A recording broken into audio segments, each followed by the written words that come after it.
Administração Financeira 2, aula Ações, parte 3, modelo de desconto de dividendos, um pouco mais sobre cada uma das variáveis do modelo. O modelo parte de um fluxo perpétuo, que vai ao infinito, e aqui está a fórmula da perpetuidade. Se vocês tiverem dúvidas em relação ao que significa, como se chegou a esta fórmula, capítulo 4 do nosso livro-texto. Aqui nós temos a avaliação, o dividendo do primeiro período, a taxa de desconto, a taxa de retorno exigido e a taxa G de crescimento deste fluxo. Este modelo pressupõe que este fluxo cresça a uma taxa G constante. Então nós temos no modelo três variáveis: o dividendo, a taxa exigida e a taxa G. Eu vou falar nessa parte da aula um pouquinho mais sobre cada uma dessas variáveis, dando destaque à variável G. Primeiro, sobre o dividendo. O dividendo 1, que é o dividendo que interessa, ele pode ser obtido a partir do histórico da empresa, a partir do último dividendo pago. Eu destaquei aqui o dividendo da data zero. Esse dividendo da data zero é o dividendo que imediatamente a empresa já pagou. Percebo que esse dividendo ele não entra na avaliação. Por quê? Porque o investidor já o recebeu. Ele não entra mais para avaliar a ação que está sendo analisada. A ação que está sendo analisada, o seu valor depende do quê? Do que ela vai gerar, não do que ela gerou. No entanto, esse dividendo da data zero, que reflete a política atual de dividendos da empresa, ele serve como parâmetro para se chegar ao dividendo 1. Então veja que ele está aqui o D0, mas o valor da empresa não é função do D0. O valor da empresa é função do quê? O valor da ação é função do D1. O D0 serve apenas como parâmetro para se chegar no D1. O que é o D1 em relação ao D0? Pelo modelo de desconto de dividendos. O D1 é o D0 mais o crescimento, ou seja, D0, 1 mais G. Então nós temos aqui o D1 sendo substituído pelo D0 e o crescimento, D0 vezes 1 mais G. Então veja só que aqui nós já não precisamos mais do que? De projetar dividendo.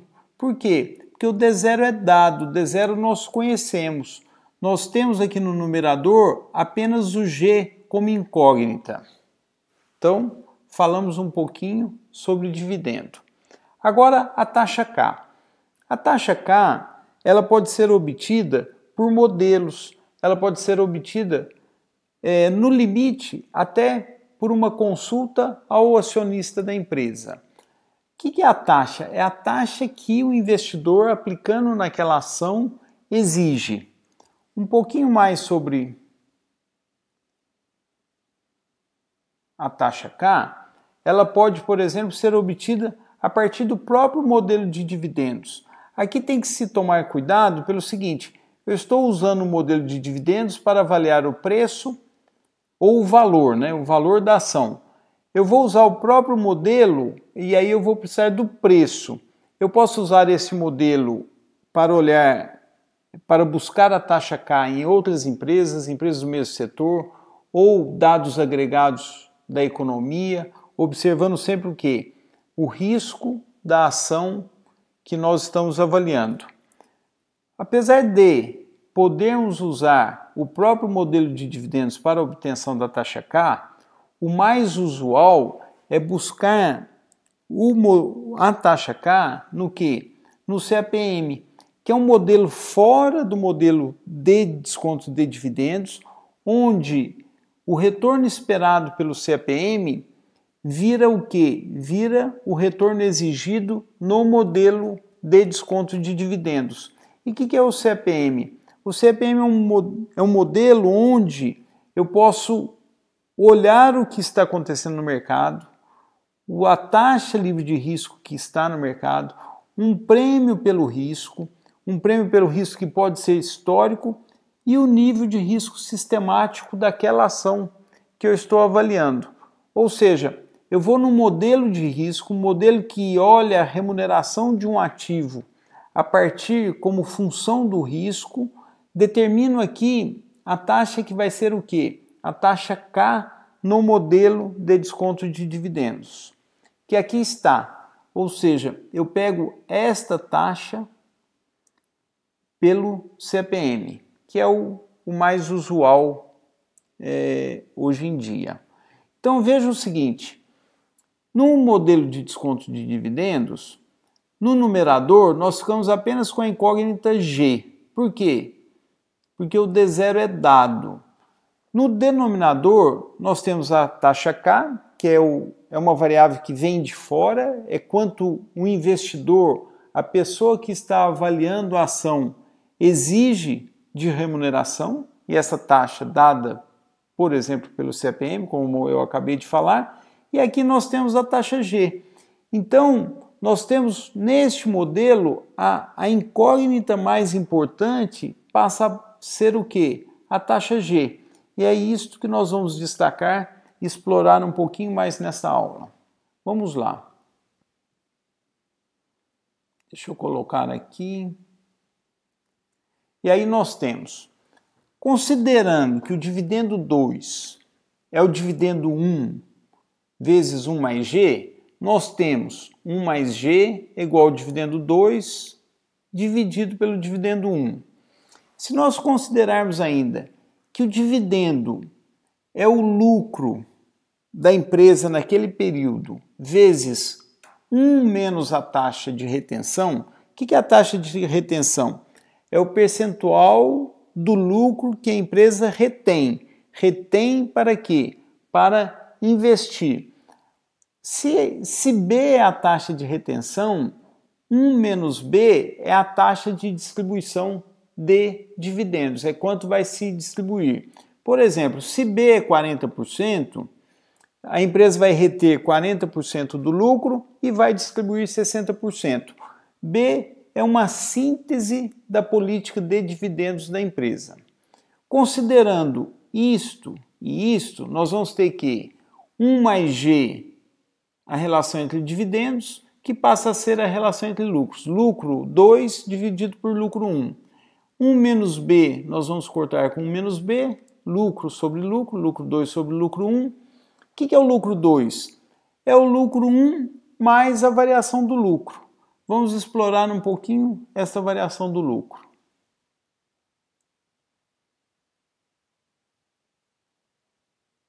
Vejam só, 1 mais G, como nós vimos na transparência anterior, lucro 1 mais a variação do lucro sobre lucro 1. O que é a variação do lucro?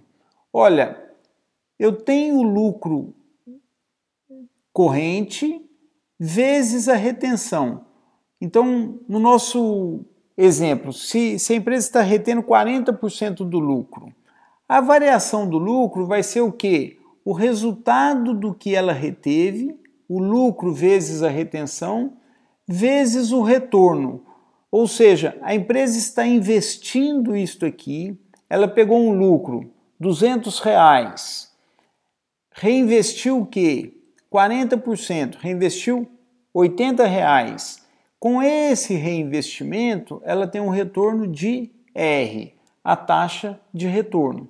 Então, a variação do lucro de um período para o outro depende do quê? Depende de quanto ela está retendo e do retorno que esta retenção vai propiciar para aquela empresa e, consequentemente, para os seus investidores. Bom, então nós temos aqui, olha, 1 mais G, vamos substituir a variação do lucro aqui, conforme é dado. Agora nós colocamos o lucro em evidência, nós teremos 1 mais B sobre R, 1 mais B vezes R. Lucro, corto, eu tenho que 1 mais G, 1 mais B vezes R. Vou cortar um 1 aqui também e eu tenho que G é igual a BR. Olha só, o que G igual a BR significa? Significa o seguinte, que a taxa de crescimento ela é resultado do quê? Do que é retido e do retorno que este retido propicia.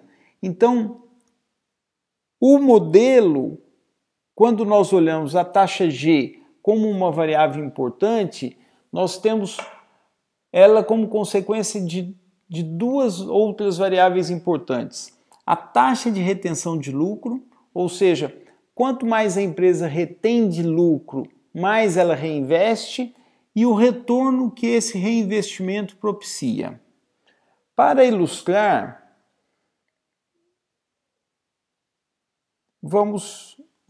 aqui é um resumo, né? Para adaptar a fórmula, nós temos o seguinte, olha, nós tínhamos o dividendo 1, agora nós colocamos o dividendo 1 em função do lucro, ou seja, o dividendo o que é? É o lucro vezes 1 menos a taxa de retenção, ou seja, o dividendo é o lucro vezes a distribuição, que é 1 menos B. E aqui no denominador nós temos a taxa de retorno exigida menos G. E o G passa a ser o quê? B vezes R.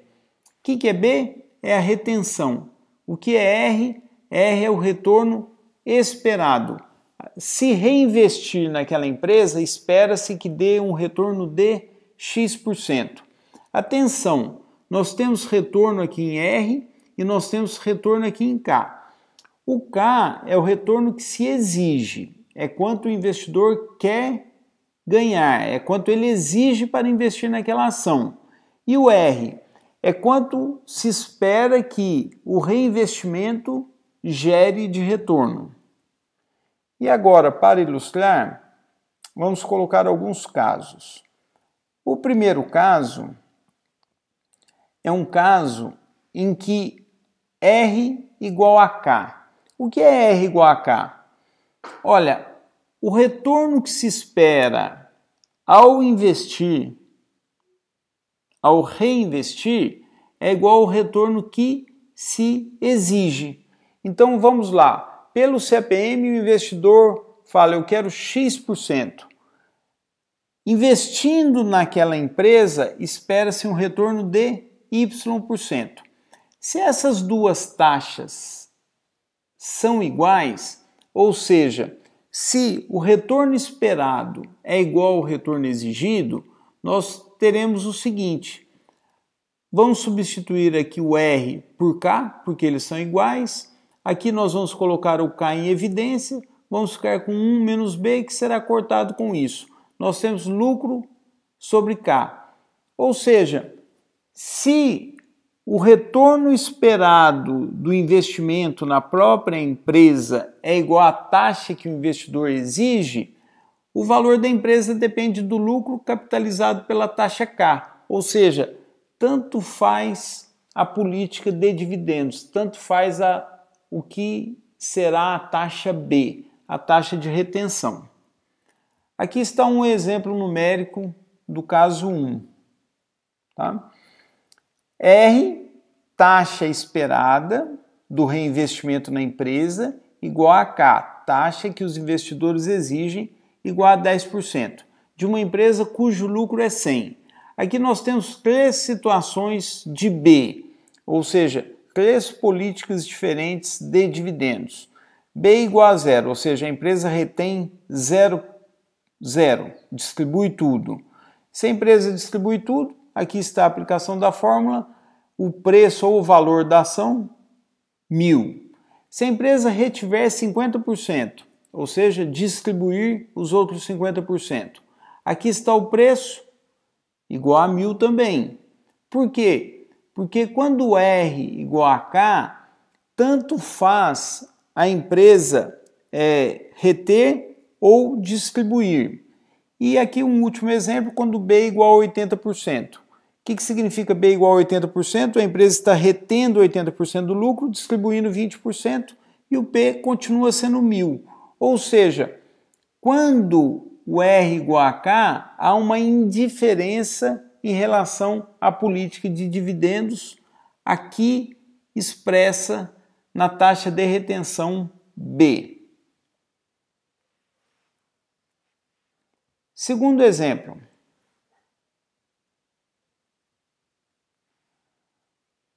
Olha só, o retorno esperado é menor do que o retorno exigido. Ou seja, o investidor gostaria de ganhar 10%, exige ganhar 10%, e a aplicação naquela empresa, o investimento naquela empresa está dando 8%. Veja o que acontece. Se a retenção for zero, o preço daquela ação, o valor daquela ação é 1.000. Se a retenção for 50%, o valor cai. Por que o valor cai? Porque uma taxa exigida de 10%, enquanto a aplicação está dando 8%. Aumentou a retenção, o valor cai mais ainda. Ou seja, quanto mais se retém, menor é o valor. Vejam o seguinte, se eu exijo 10 e estou trazendo fluxo a valor presente por 10, que é a taxa exigida, e estou aplicando a 8, quanto mais eu fizer esse investimento, quanto mais eu retiver e fizer esse investimento, mais valor eu estarei destruindo. O exemplo 3 é o contrário. Veja só, o investidor exige 10% e aquele investimento, o investimento na empresa, está rendendo 12%. Olha, é claramente o quê? A situação onde quanto maior a retenção, maior o valor. Por quê? Porque o dinheiro aplicado na empresa está rendendo 12%, enquanto o investidor quer 10%. Ou seja, ele está o quê? Agregando valor. E ele agrega mais valor quanto maior for o quê? A retenção. Aqui o caso 4, quando B é igual a zero, quando B é igual a zero, chegamos à mesma situação, que o preço é igual a lucro sobre K. Por quê? Porque como não há retenção, neste modelo de dividendos, não há crescimento. Se não há crescimento, o preço é função apenas do lucro. E aqui, um caso um pouco diferente. Nos casos anteriores, até o caso 4, era todo ano uma parte do lucro é reinvestida. Aqui é um caso um pouco diferente. A empresa não tem oportunidade de reinvestir todo ano. Ou seja, todo ano ela pega, nos casos anteriores, todo ano ela pega o lucro e reinveste parte. Aqui ela não tem essa oportunidade.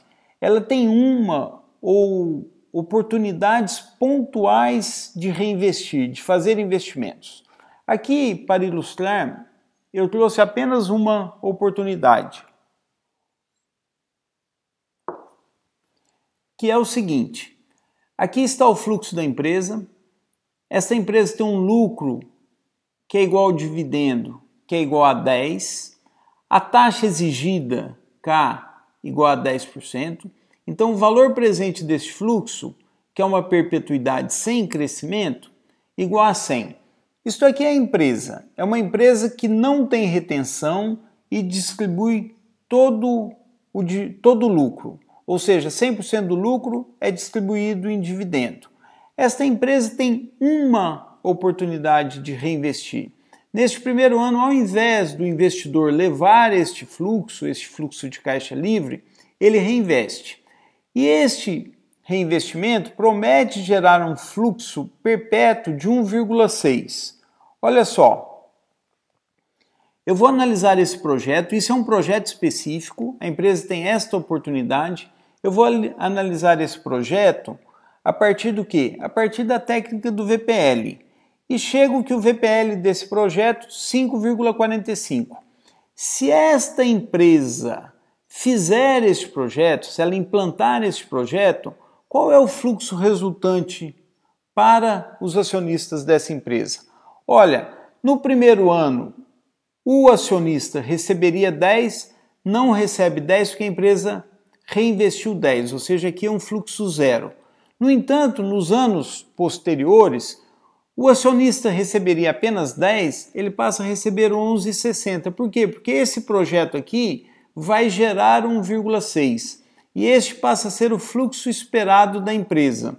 Se nós calcularmos o valor desta empresa, nós vamos chegar aqui.